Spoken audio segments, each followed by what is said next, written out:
Haleluya. Bwana Yesu asifiwe. Amen. Watakatifu, Bwana Yesu asifiwe. Amen. Anasema kila mwenye pumzi na msifu Bwana. Haleluya. Amen. Kiukweli moyoni mwangu nimejawa na furaha kubwa unavyoona unavyolitazama kanisa, kila mmoja amechangamka. Bwana Yesu asifiwe sana. Amen. Hakuna kitu cha furaha unapoona kila mtu amechangamka. Mungu awabariki sana. Amen. Lakini basi tunashukuru Mungu ametupa nafasi nyingine tuweze kuendelea. Na kabla sianza na ujumbe wetu, naomba nimshukuru Mungu. Baba, katika jina la Yesu Kristo tunakushukuru. Tupo tena mbele zako. Asante Bwana uliyetujalia uzima na afya. Umetuwezesha, umetupa kibali tena tuwepo mahali hapa. Asante kwa ajili ya muda huu na saa hii. Asante sana kwa ajili ya ibada hii. Baba, tunakushukuru kwa ratiba zote ambazo umeanza nasi zilizoendelea mahali hapa. Tunaendelea kuona uwepo wako Baba, endelea kudhihirika katikati yetu, endelea kudhibitika sasa kwa ratiba zinazoendelea. Najiweka mikononi mwako. Asante kwa ajili ya ratiba nyingine iliyo mbele yetu sasa, kwa ajili ya kipindi kizuri cha neno la Mungu. Roho Mtakatifu, asante kwa ajili ya kipindi hiki, ukatujalie neno hili likatufae ndani yetu kwa kila mmoja anayekwenda kulipokea katika jina la Yesu. Asante Bwana, ukatubariki kupitia neno lako. Kila mmoja wetu aliyoko hapa kabarikiwe kupitia neno hili. Kwa mamlaka ya jina la Yesu, Baba, naacha ratiba hii mikononi mwako tukiomba na kuamini. Amen. Amen. Bwana Yesu asifiwe sana. Amen. Wakorinto wa kwanza, kitabu cha kwanza cha Wakorinto sura ya kwanza, tutaanza kusoma mstari kuanzia 26. Kitabu cha Wakorinto wa kwanza sura ile ya kwanza kuanzia mstari wa 26. Maandiko yanasema, maana ndugu zangu, angalieni mwito wenu, ya kwamba si wengi wenye hekima ya mwilini, si wengi, tarudia tena, si wengi, tarudia mstari kuanzia 26. Maana ndugu zangu, angalieni mwito wenu, ya kwamba si wengi wenye hekima ya mwilini, si wengi wenye nguvu, si wengi wenye cheo walioitwa, bali Mungu aliyechagua mambo mapumbavu ya dunia awaibishe wenye hekima. Tena Mungu alivichagua vitu dhaifu vya dunia ili aviaibishe vyenye nguvu. Tena Mungu alivichagua vitu vinyonge vya dunia na vilivyodharauliwa, na vitu ambavyo haviko, ili avibatilishe vile vilivyoko, mwenye mwili awaye yote asije akajisifu mbele za Mungu. Bwana Yesu asifiwe. Amen. Tunapoangalia ujumbe tunaendelea na Jumapili msingi wetu tulikuwa kwenye Injili ya Mathayo 11. Njooni kwangu nyinyi nyote mnaosumbuka na wenye kulemewa na mizigo, nami nitawapumzisha. Bwana Yesu asifiwe. Amen. Niseme hivi, mtu wa Mungu, ninatamani sana siku zote wa True Gospel, wakati tunakuja kwenye mazingira haya, kila mtu awe na imani ya kuamini anapokea kitu kipya. Yesu akasema hivi, mtu hataishi kwa mkate tu, bali katika kila neno linalotoka kwenye kinywa cha Mungu. Mambo mawili. Hataishi kwa mkate tu. Mkate aliozungumzia chakula cha mwili. Lakini akasema hataishi kwa hicho tu, bali anahitaji kila neno linalotoka katika kinywa cha Bwana. Maana yake mtu ni roho. Bwana Yesu asifiwe. Amen. Anahitaji pia chakula cha kiroho.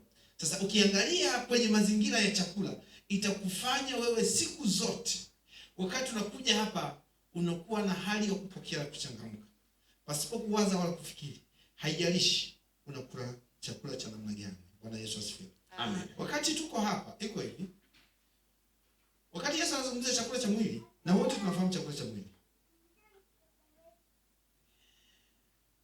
Kuna mwingine anakula leo wali na kesho anakula wali, hachoki. Lakini bado vyakula vya mwili viko vya kubadilika. Si ndio? Amen. Leo unakula wali, kesho unakula ugali, kesho kutwa mihogo, ndizi. Bwana Yesu asifiwe. Lakini kuna mtu ambaye anakula ndizi angependa ndizi leo, kesho. Lakini wana uhakika hata angekula leo lakini kesho kutwa anaweza kufululiza siku 2 3 lakini akatamani kubadilisha chakula. Hiki ni chakula cha mwili. Vivyo hivyo chakula cha kiroho. Yaani hii Biblia kuja kubadilika. Bwana Yesu asifiwe. Leo hii tunazunguka. Hili ndio neno la Mungu ambalo tumepewa. Tulioko duniani. Hii Biblia kuja kubadilika kwenye nchi mpya.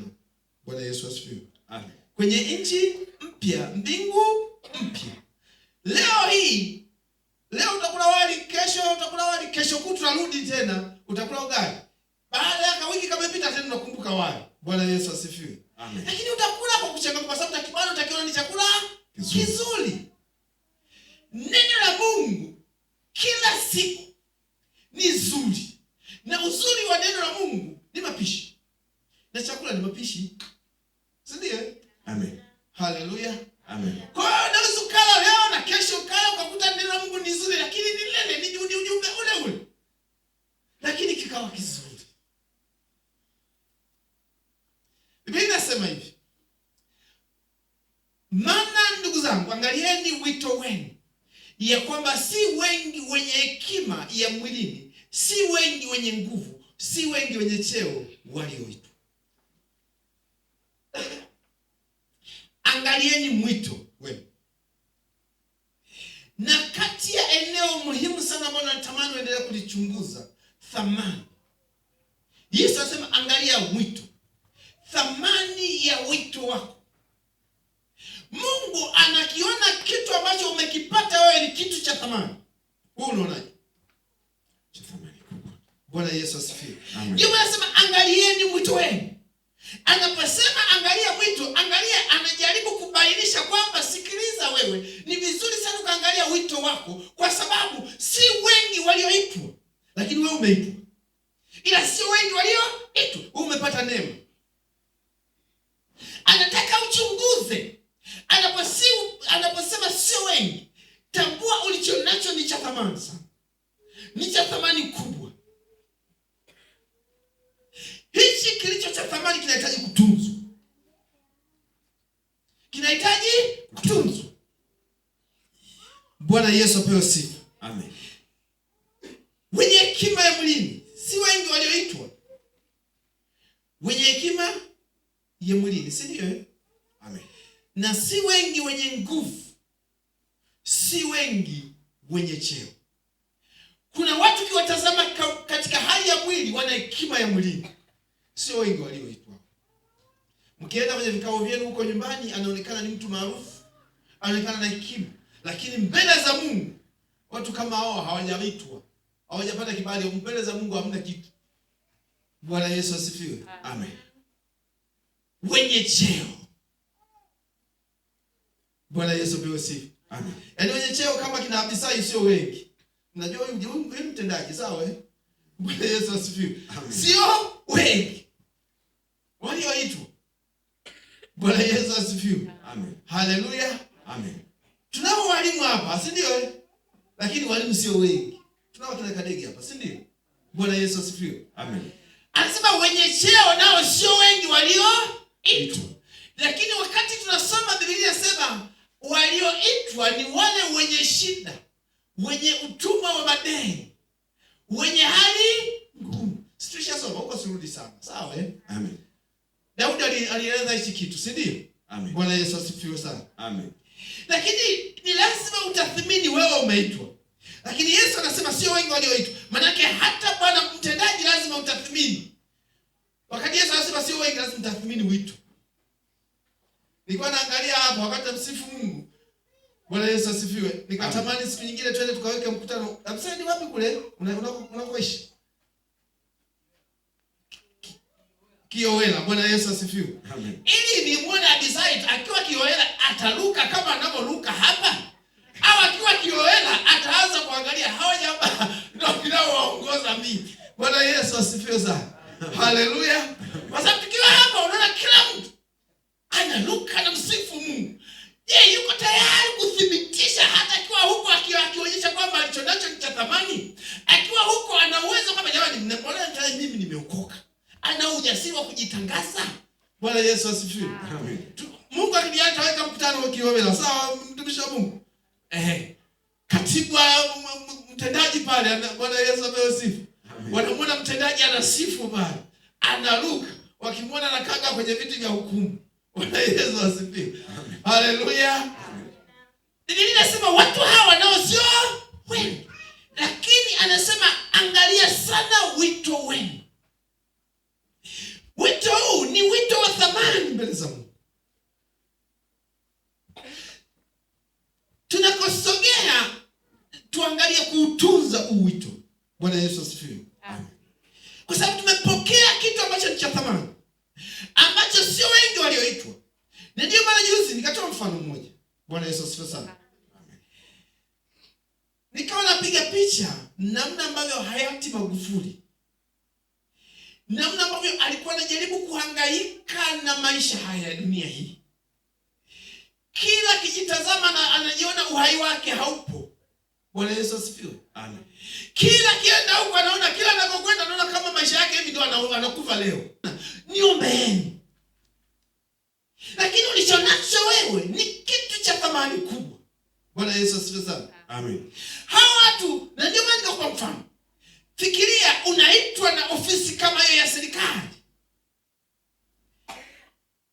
Unajua mtu unapoitwa na rais na wote na mkuu wa mkoa, anaitwa na ofisi ya mkuu wa wilaya, kila mtu kwa mahali paka atakwenda na tetemeka hivi. Anaona nimeitwa mahali pa thamani kubwa. Si ndio? Hao wote wanamhitaji Yesu. Bwana Yesu asifiwe sana. Amen. Na nikakwambia hawa watu wana hofu ya Mungu kuliko unayofikiri wewe. Lakini Biblia inakuja kukiweka kitu kizuri ambacho kama sisi watu wa Mungu, wana wa Mungu tulioitwa, tutajitambua kwenye nafasi zetu. Hichi kitu ambacho hayati alikuwa anahangaika nacho, niombeeni. Yesu anasema hivi, Mungu aliyachagua mambo mapumbavu ya dunia awaaibishe wenye hekima. Hili neno la Mungu. Amen.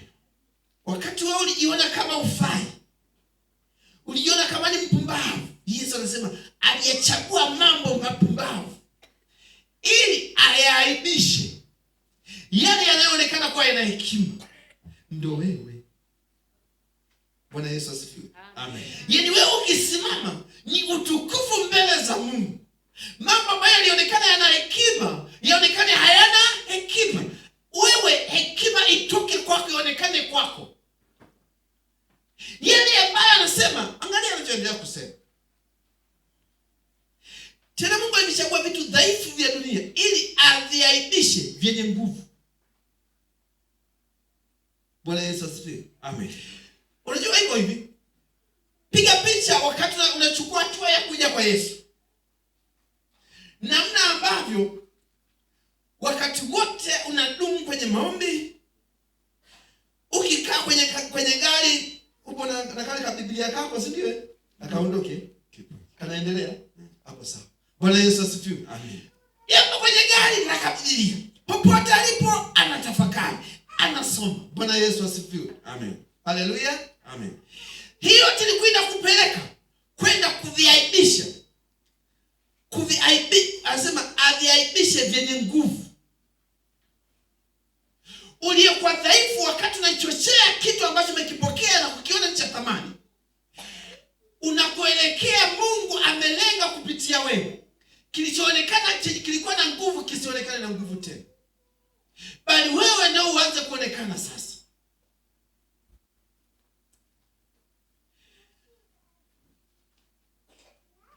Anaendelea anasema, tena Mungu alichagua vitu vinyonge vya dunia, vilivyodharauliwa, na vitu ambavyo haviko, ili avibatilishe vile vilivyoko. Abatilishe kupitia wewe. Sasa haijalishi, mimi sijui wewe alikuita Mungu ulikuwa katika hali gani, katika mazingira gani, lakini kupitia wewe kuna mazingira ambayo abatilishe kabisa. Yaani kupitia wewe kuna mazingira lenga, kupitia wewe kuna vitu vibatilishwe kabisa. Kupitia wewe kuna vitu vidharauliwe kabisa. Wanapomuona mfano. Bwana Yesu asifiwe. Amen. Kati ya kanisa linapokuja kupotea leo, wakati Mungu analenga kupitia wewe, na kupitia wewe unakuwa na moyo mgumu, unaanza kutafakari. Tunaposema toa, unapiga hesabu mbili, nitoe nisitoe.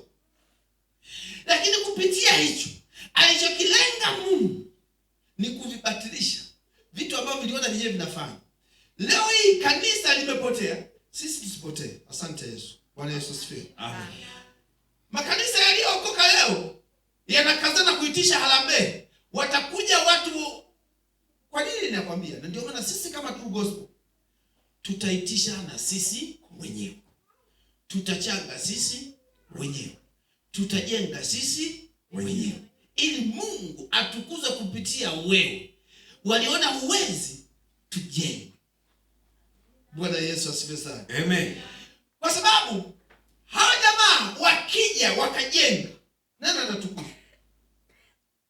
Hichi kitu ambacho Mungu amekikusudia kupitia kitu dhaifu kionekana kina nguvu, wewe unawaita ukitafakari, sasa nitajenga hapa, niandike barua, nipeleke siyo kuna bunge, nipeleke siyo kwa nani, ili watu support. Wakikusupport Kwa chini yao. Bwana Yesu asifiwe. Amen. Kuna Mungu tena? Hayupo. Kitu kilicho dhaifu kitaonekana kina nguvu. Hapana. Nani anachukua utukufu? Kwa hiyo warudishia tena. Kitu kilichokusudiwa na Mungu, na ndio maana tutazungumza. Bwana Yesu asifiwe. Amen. Haleluya. Amen. Tutajenga, tutafanya. Bwana Yesu asifiwe. Amen. Tutahudumu. Yaani sisi lililopo mbele yetu tunatakiwa tulitende. Amen. Hatutaita mtu. Sikiliza, kama ulikuwa na ufahamu huo, pole. Bwana Yesu asifiwe. Amen. Pole sana. Tunahitaji kujenga hapa kanisa la ghorofa, tutakaa chini wenyewe. Jamani, tunataka tujenge. Amen. Bwana Yesu asifiwe. Amen. Na kila mtu atatoa kwa kadri. Watu wakitazama wataanza kuuliza, nani anayesupport hapa? Atasema, hawa jamaa hatujatuelewi ni nani. Wataanza kutafuta. Wakitafuta hawaoni, wanaona ni wewe ndio hawa ndio wanaojenga. Nani anatukuzwa? Yesu. Wakitutazama ni watu ambao tunaonekana ni tuko katika hali ya kawaida, lakini mwisho mambo yanayotendeka ni mambo makubwa, na Mungu amekusudia kupitia vitu dhaifu aviaibishe vyenye nguvu, vingine vibatilike kabisa. Amen. Kwa hiyo tunapofika kwenye kanisa nazungumza jambo ambalo naliona nawe ni kwa ajili ya kanisa, ni kwa ajili ya utukufu wa Mungu. Wala usianze kuangalia kwamba jamani, tungeomba hata watu watusaidie. Hakuna. Anza kwamba Mungu nipe na mimi nataka nifanye. Amen. Bwana Yesu asifiwe sana. Amen. Haleluya. Amen. Kuna namna, kuna mahali Mungu amekutoa. Kitu ambacho kilikuwa dhaifu, tunataka Mungu, kama Mungu alivyosema,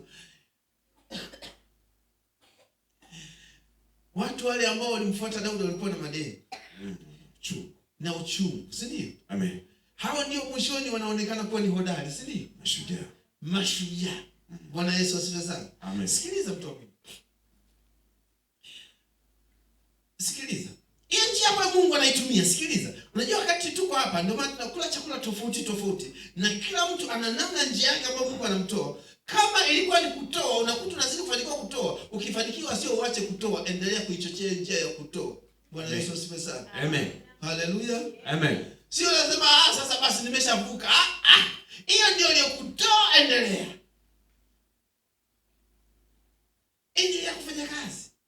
Endelea kuwajibika.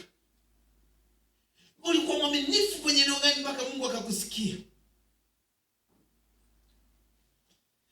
Kwa hiyo picha yetu anasema ni angalia sana wito wenu. Ya kwamba Mungu anasema alikuita wewe ili kuhakikisha vitu ambavyo vilivyokuwa vyenye nguvu visionekane vina nguvu tena. Vilivyojiona vyenyewe ndio vinavyojenga, vinavyofanya visionekane tena. Tena yeye anataka vibatilike kabisa. Kama kuna watu wanasema sisi ndio tunaojenga. Ukiona kanisa watatuita sisi, wanatupa sisi, tuvibatilishe kabisa. Hatuna mpango wa kuwapa hata barua ya mwaliko kwa jambo lolote linalohusu kanisa. Bwana Yesu asifiwe. Amen. Hao watu waliokuwa dhaifu ndio wanaotakiwa wawe mashujaa wa kutenda kazi ya Mungu. Ili Mungu atukuzwe, sio waje watukuzwe wao. Kwa kati ya kanisa makosa makubwa tunayoyafanya ni hayo.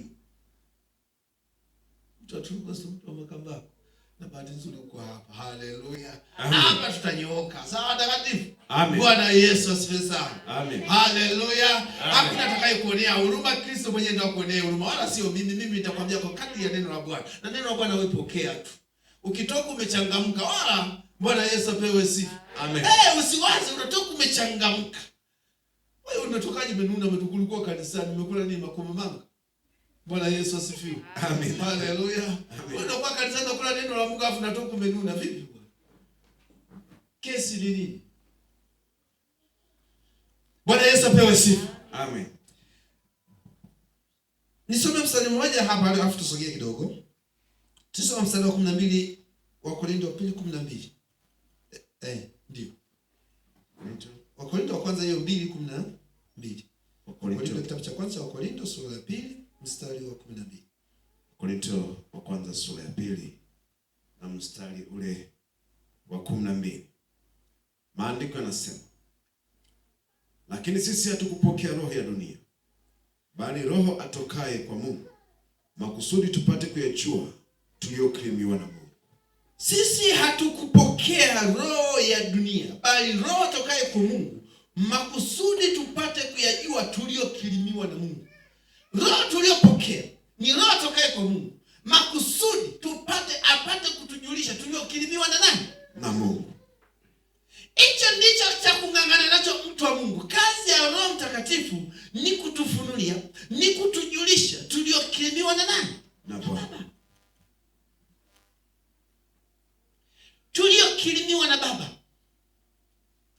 Sikiliza, uko hapa, yako mambo mengi mema mazuri ambayo Baba amekukirimia. Wala usiogope, ila tafakari sana wito wako na kuthamini wito.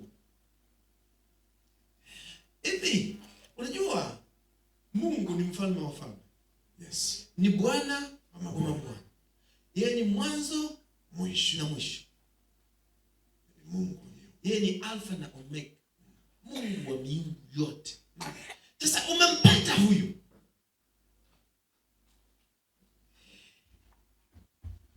Umepata kitu ambacho ni cha thamani kubwa kuliko kitu kingine chochote. Ndio maana akasema mtu mmoja alikuwa anatafuta na alikuwa na shamba. Alipoipata lulu nzuri, aliuza vyote kwa sababu ya lulu nzuri. Na lulu nzuri inayozungumza ni Kristo. Ndio maana anasema tafakari sana wito wako. Uliyempata ni wa thamani. Kati ya kitu unachopaswa kukitunza ni hicho. Sasa ile speed uliyokuwa nayo tunatamani tuione. Bwana Yesu asifiwe sana. Amen. Speed uliyokuwa nayo tunatamani tuione. Ibada mbele za Mungu tunatamani tuione ibada.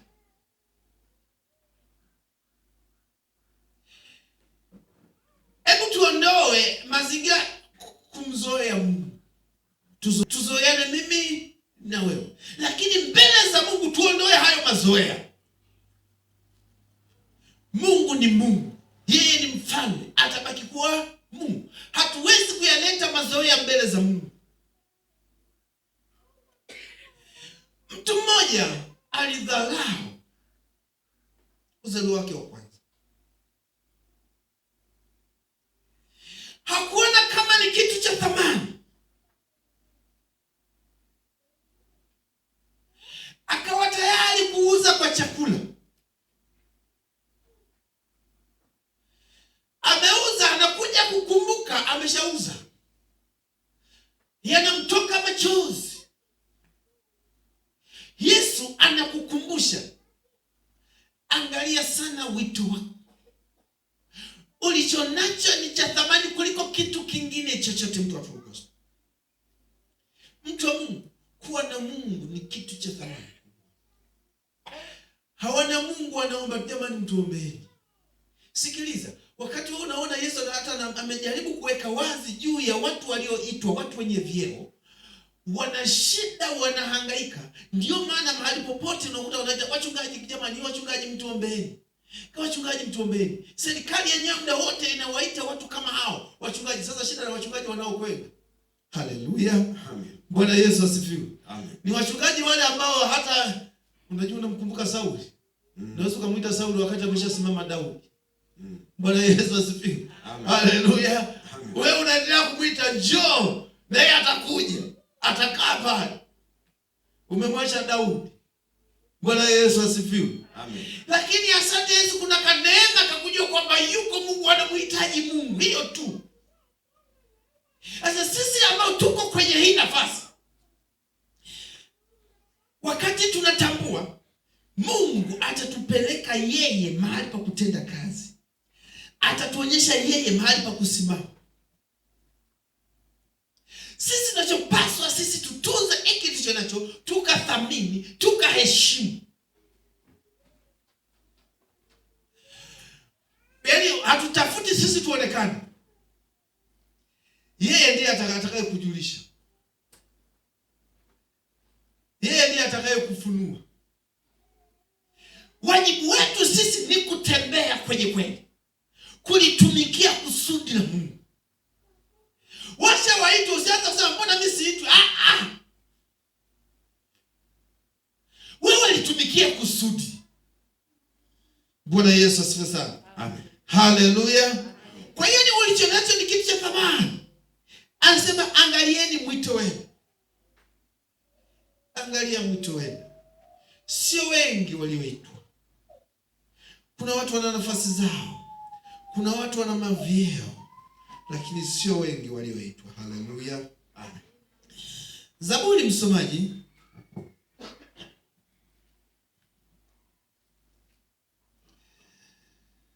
Zaburi ya 84.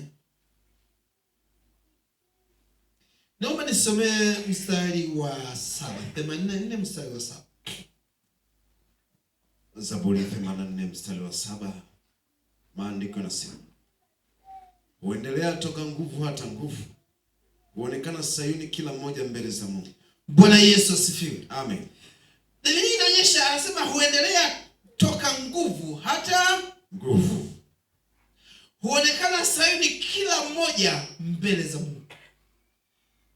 Unajua wakati tumeitwa, ile juhudi ilikuwa na kwenda nguvu kwenda nguvu. Tunaendelea nguvu kwenda nguvu. Kile matokeo yake Biblia inasema tunaonekana wapi? Sayuni.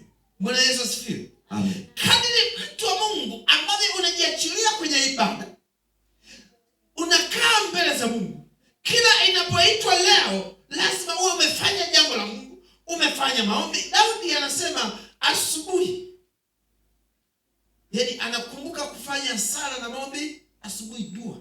Si ndio? Bwana Yesu asifiwe. Asubuhi tu mapema.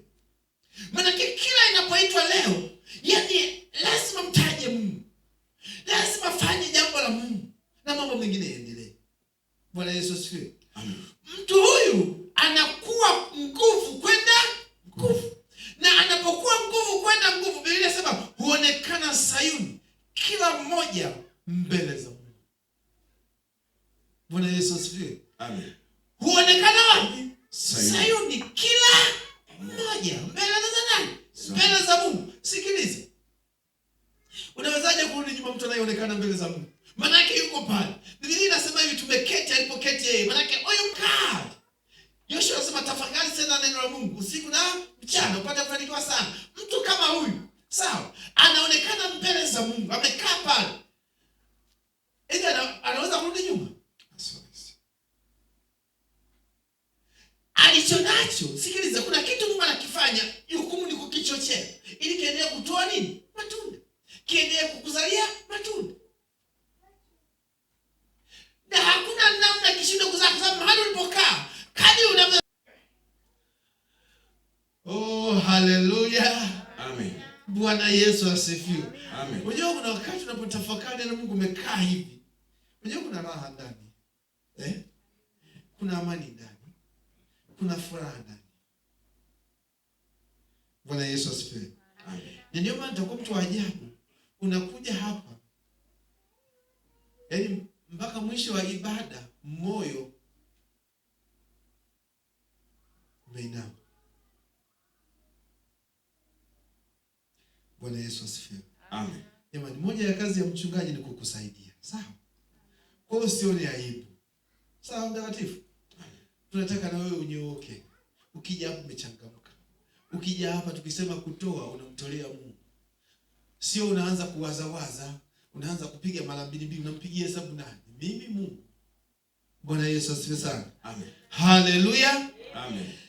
Anaonekana mbele za Mungu kwa sababu kati ya vitu ambavyo vinaendelea kutuleta mbele za Mungu, Bwana Yesu apewe sifa. Sawa.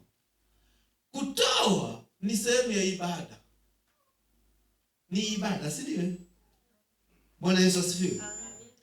Kwa hiyo usifikiri tu kwamba ni maombi tu na kuja ibadani na kusali, na kuna vitu ambavyo vinathibitisha ibada yako. Kutoa ni kulitii neno la Mungu. Mungu angeangalia utii wako. Kadri unavyolitii neno la Mungu, unaonekana sahihi mbele za Bwana. Umeketi mahali Kristo amekaa. Oh, haleluya. Amen. Ni nani wa kukutoa hapo? Nani anakutoa hapo? Tunakwenda utukufu, kwenda utukufu. Hebu mwangalie mtu mmoja, Ayubu sura ya 1.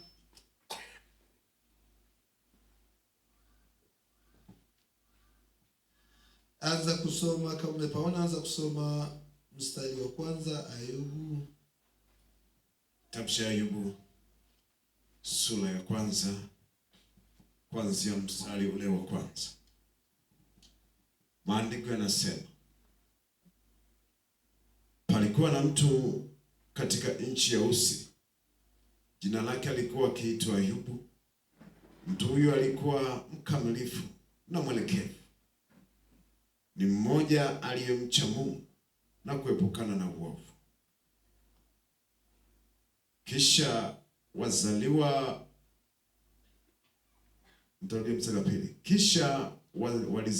kwake wana 7 na binti 3.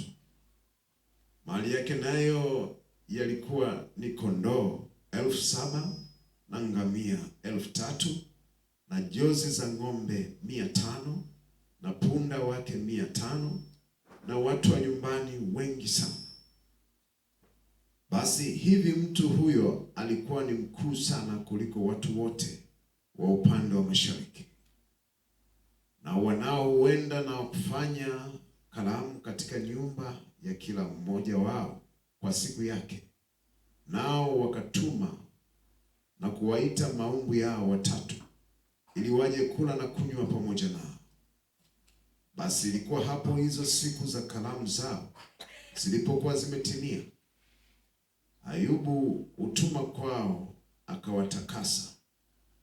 Kisha akaamka asubuhi na mapema na kusongeza sadaka za kuteketezwa kama hesabu yao wote ilivyokuwa. Kwani Ayubu alisema, yumkini kwamba hawa wanangu wamefanya dhambi na kumkufuru Mungu mioyoni mwao. Ndivyo alivyofanya Ayubu siku zote. Bwana Yesu asifiwe. Amen. Ndivyo alivyofanya Ayubu siku zote.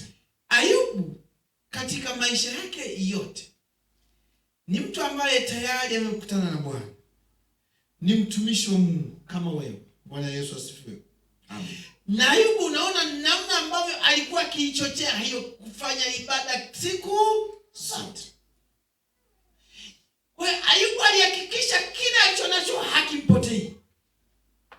Alikaa mbele za Mungu, alimtafakari Mungu siku zote. Na hii ndio namna nzuri ya kutunza ulichonacho. Wakati Ayubu amekaa, bado Ayubu alifikiri juu ya watoto wake. Na Ayubu alihakikisha na akasema, yamkini watoto wangu ndio wamefanya dhambi. Maana watu sina linao, watoto wakitoka wako huko wanaendelea na mambo yao. Bwana Yesu asifiwe. Lakini kwa ajili ya watoto hao, yamkini watoto wamefanya dhambi, Ayubu anafanya sala za utakaso kwa ajili ya watoto wake. Asubuhi anaamka anatoa sadaka kwa ajili ya nani? Ya watoto. Huyu ni mtu ambaye anamtumikia Mungu. Kwa unaona namna ambavyo aliweza kutunza alichonacho. Alithamini wito wake. Na ndio maana dumu katika hali ya ibada saa zote, asubuhi, jioni. Unahitaji kuwa mtu wa ibada, mtu. Amen. Haleluya. Amen. Unahitaji kuwa mtu wa ibada. Bwana Yesu asifiwe sana. Amen. Tuko sawa takatifu? Amen. Ibada inahitajika. Haleluya. Amen. Hiki ndicho alichokifanya Ayubu siku zote. Sio rahisi kupoteza. Unapotambua thamani, sio rahisi kuuza kwa demu. Sawa? Ulicho nacho sio rahisi kuuza kwa chakula cha nini? Cha siku moja. Chakula cha mwilini. Watu wanahangaika wapate vitu hivi ulivyovipata wewe. Hawajapata. Bwana Yesu asifiwe. Nisikilize mtu wa Mungu. Umepata neema. Mwenye kuingia hapa. Sio kwamba hao hawapendi. Adui ameng'ang'ana. Sawa? Anayewazuia ni shetani. Wamenasa, amekamata mioyo yao. Lakini Mungu amekupa neema ya kuona, halafu unataka kupoteza. Ukiingia huko, jamaa anasema hivi. Fungua Injili ya Mathayo.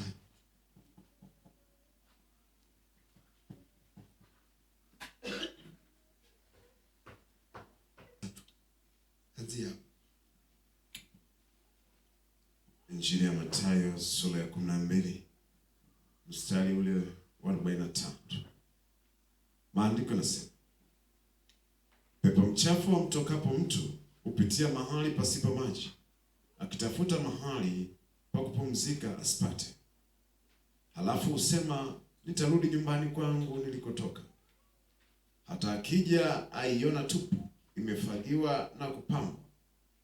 Mara huenda akachukua pamoja naye pepo wengine 7 walio waovu kuliko yeye mwenyewe, nao huingia na kukaa humo.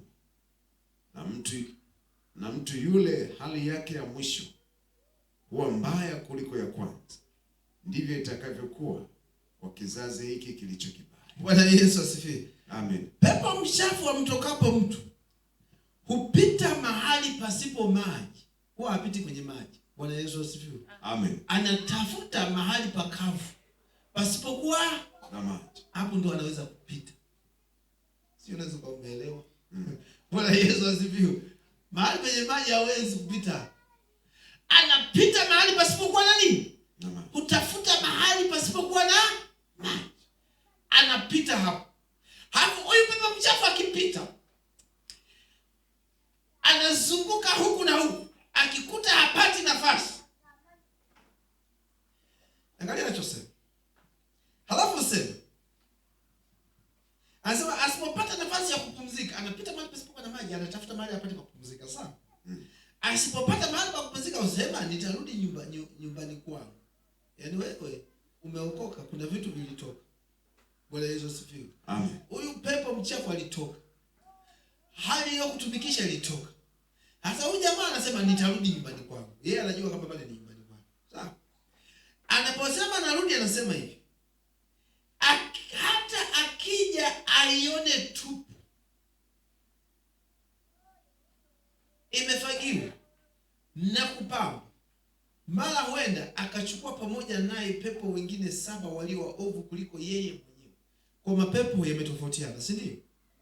Anasema muovu kuliko yeye. Maana mapepo kumbe nayo yana tofauti. Sawa? Kuna maovu zaidi. Bwana Yesu asifiwe. Inawezekana ulikuwa na kapepo mara ya kwanza, sio leo. Wewe leo una pepo. Sawa? Hao jamaa wana tupepo. Tungine tunawafanyisha dhambi kidogo kidogo. Kuna wengine wachafu, yani kama za kweli jamaa mchafu. Si ndio? Kuna lugha hiyo. Kwa hiyo kuna pepo wachafu zaidi. Anasema kuliko yeye. Yaani yeye alikuwa ni mchafu ila hakuwa zaidi, lakini analeta wachafu zaidi. Na ndio maana hali yake ya mwisho Biblia inasema inakuwa mbaya. Sasa Biblia inasema hivi. Anaporudi anapita mahali pasipokuwa na maji. Anatafuta, asipopata, anarudi kwenye ile nyumba ya kwanza. Aangalie maana ulimtoa. Akiikuta tupu, imefagiwa. Na Yesu asifiwe. Amen. Yaani kuna kitu ndani kiliingia kikamtoa. Akakuta kukaa tena. Sawa? Akatoka. Amezunguka huko, anatafuta mahali pasipokuwa na maji, hapati. Sasa ngoja nirudi tena nikaangalia. Akikuta iko tupu, imefagiwa, anasema hapa sawa. Biblia inasema anaenda kuwachukua wengine wachafu zaidi ya yeye, maana wamekuta sasa ni tupu. Sikiliza mtu wa Mungu, liko neno lilokuleta, lilokuzaa mara ya pili, lilomfanya pepo atoke, lilokufanya wewe uwe huru mtumikie Mungu leo. Bwana Yesu asifiwe. Hata ukawa na juhudi ya kukaa mbele za Mungu, juhudi ya ibada, juhudi ya kutafakari neno la Mungu, taratibu nakuta ile hali inashuka. Kuna muda wa maombi, muda wa ibada wa kutafutana, mpaka wakukumbushe. Bwana Yesu asifiwe. Haleluya. Amen. Tuko sawa? Amen. Hatuonani tena. Hiyo nyumba inazidi kusafishwa eti. Inakaribia kuwa tupu. Jamaa akija akaikuta tupu, hali yako ni mbaya. Biblia inasema natafuta na wengine wachafu zaidi kuliko yeye. Haleluya. Amen. Bwana Yesu asifiwe sana. Amen. Inawezekana hata mwanzo kabla hujaokoka kuna hali ambayo hatujawahi kuiona kwako. Bwana Yesu asifiwe sana. Amen. Inawezekana ulikuwa na hali ya uzinzi lakini haikuwa hivyo. Lakini anasema inakuwa mbaya zaidi. Kesho unasikia jamaa mzinzi huyu ana uzinzi. Bwana Yesu asifiwe. Amen. Kwa nini? Hali inakuwa mbaya zaidi. Yaani mwanzo ulikuwa unasikika kidogo na yaani kabla hujamjua. Kama ulikuwa leo hata ulikuwa leo ni kawaida. Lakini sasa huyu jamaa akija, yaani hali ni mbaya zaidi. Bwana Yesu asifiwe. Nini? Kuko tupu. Siri. Yesu akasema, Yoshua, unataka ufanikiwe, tafakari sana neno la Mungu. Bwana Yesu asifiwe sana. Amen. Waraka wa kwanza wa Yohana, msomaji wangu, sura ya 5 mstari wa 18. Waraka wa kwanza wa Yohana sura ya 5 mstari wa 18. Maandiko yanasema,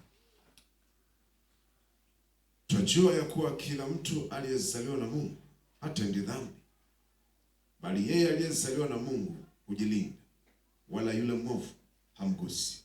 Twajua ya kuwa kila mtu aliyezaliwa na Mungu hatendi dhambi. Hilo ndio tunalijua. Bwana Yesu asifiwe. Twajua ya kuwa kila mtu aliyezaliwa na Mungu hatendi dhambi. Bwana Yesu asifiwe. Amen. Jamani, hili neno ni amina, si ndio? Amen. Hata mimi niko hapa kama mchungaji wako, ninajua umezaliwa na Mungu, hutendi dhambi. Hutendi dhambi. Bwana Yesu asifiwe. Amen. Haleluya. Amen. Tuko safarini, sawa takatifu. Biblia inasema, bali aliyezaliwa na Mungu hujilinda, wala yule mwovu hamgusi. Hatendi dhambi. Yaani wewe sio unajiachia. Kwa mimi nimezaliwa na Mungu, Biblia inasema mimi siwezi kutenda dhambi. Thubutu. Bwana Yesu asifiwe. Biblia inasema huyu aliyezaliwa na Mungu ambaye hatendi dhambi hujilinda. Unapaswa kujilinda, mtu wa Mungu, usirudi nyuma. Unapaswa kujilinda, mtu wa Mungu, ili kuhakikisha ulichonacho cha thamani hakipotei. Kujilinda kunamfanya yule mwovu asikuguse. Hilo jukumu linakuhusu wewe. Neema ya Mungu imekwisha kufunuliwa kwako. Mungu anachokifanya ni kukupa neno lake. Bwana Yesu asifiwe. Amen. Na wewe ulitumia neno lako liwe msaada. Neno lake liwe msaada kwako.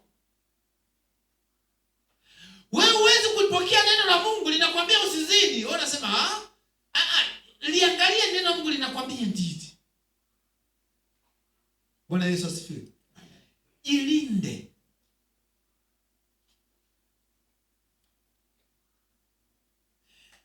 Unajua, Bwana Yesu asifiwe sana. Vita tulionayo sisi tuliookoka, kati ya vita kubwa, shetani anatuzuia tusilitende kazi neno la Mungu. Yaani Mungu anajaribu kusema na wewe hivi, ndani yako unakuta kuna vita kali. Na mafanikio makubwa ni kufanikiwa kulitendea kazi neno. Ushindi mkubwa ni pale ambapo unafanikiwa kutembea kulitendea kazi neno la Mungu, kutembea kwenye neno la Mungu. Utabaki hapo ulipo, utakitunza ulicho nacho. Ni rahisi kukipoteza huko ndani, kukipotea. Bwana Yesu asifiwe. Yule jamaa alikuwa anaenda kuwinda sana, na ndio maana akapoteza, hakuona thamani alicho nacho. Lakini yule aliyekuwa anakaa hemani aliona thamani ya kitu alicho nacho. Bwana Yesu asifiwe sana. Ndio maana hakuona kutoa tu, kwamba naweza nikakupa tu. Haiwezekani nikakupa tu. Hata hiki chakula nilicho nacho ni cha thamani. Siwezi kukupa tu. Tukubaliane.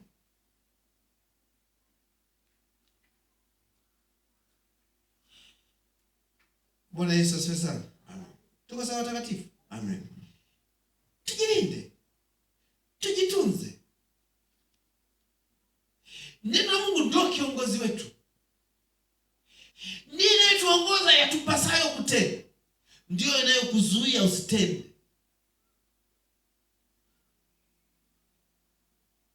Bwana Yesu asifiwe sana. Amen. Jukumu hili unalo wewe. Swala la kujilinda linakuhusu wewe. Unajilinda kwa nini? Kwa kutambua thamani ya kile ulicho nacho. Usipoona thamani ya ulicho nacho, utapata nafasi hiyo. Utasumbuka na nini? Cha kwanza ni kuelewa thamani uliyo nayo. Thamani ya Yesu Kristo uliye nayo.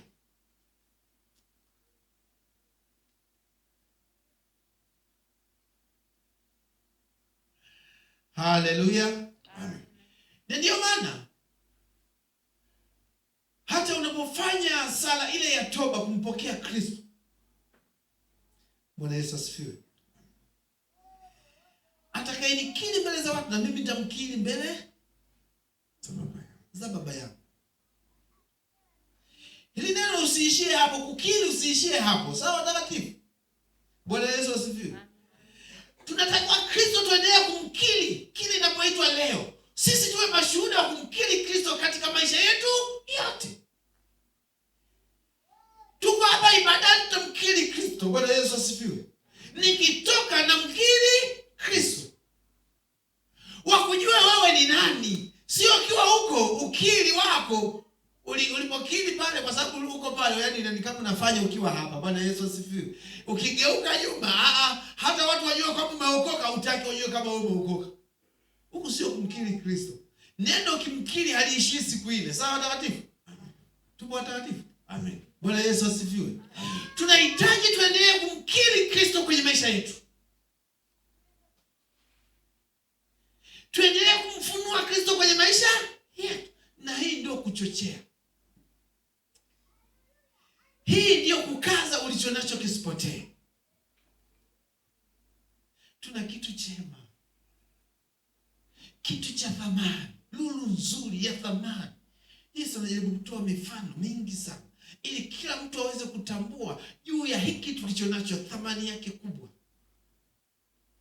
Utakosa swala la ibada. Swala la ibada utakuja unakimbia mwenyewe. Bwana Yesu asifiwe. Swala la ibada utakuja unakimbia mwenyewe. Hawa watu wanajaribu omba, lakini kwambia waokoke, ndio wana mbio zinawaokoa. Ni shetani ambaye amewashikilia mioyo yao. Umefunguliwa, uko huru mtu wa Mungu. Ogopa usije ukarudi pakawa tupu huko ndani. Neno la Mungu linakuimarisha. Linakujenga. linakufanya ubaki umekaa hapo. Simona Zaburi, mzaburi anachokizungumza. Bwana Yesu asifiwe sana. Amen. Haleluya. Amen. Tunakwenda nguvu kwenda nguvu.